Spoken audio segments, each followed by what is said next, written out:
শীতের রাতে সোয়েটার বা পশমের কাপড় পরে ঘুমালে শরীর থেকে অতিরিক্ত তাপ ক্ষয় হতে পারে। এতে ত্বক শুষ্ক হয়ে যায় আর ফুসকুড়ি ওঠে। আর ছোটদের ক্ষেত্রে ডিহাইড্রেশন হওয়ারও সম্ভাবনা থাকে। অনেকেরই ত্বকের অ্যালার্জিজনিত এবং অ্যাটোপিক ডার্মাটাইটিসের সমস্যা থাকে, তাদের ক্ষেত্রে একটু বেশি সতর্ক থাকা উচিত। পশমের কাপড় পরলে এই পরিস্থিতি আরও বেড়ে যেতে পারে। আবার রাতে সোয়েটার পরে থাকা শিশুদের জামা কাপড়ের মধ্যে আটকে থাকা ধুলোর জন্য অ্যালার্জিজনিত কাশি কিংবা সমস্যাও বেড়ে যায়।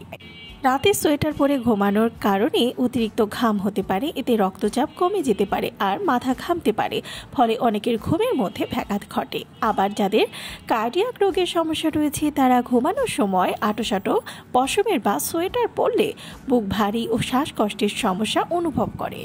উলের জামা কাপড় এবং সোয়েটারগুলোয় লিন্ট রয়েছে, যা আপনার হাঁপানির সমস্যা আরও বাড়িয়ে দিতে পারে। অ্যালার্জেনের সংস্পর্শ তার জন্য শ্বাস নিতে অসুবিধাও হতে পারে, এজন্য এটি এড়িয়ে চলাই ভালো।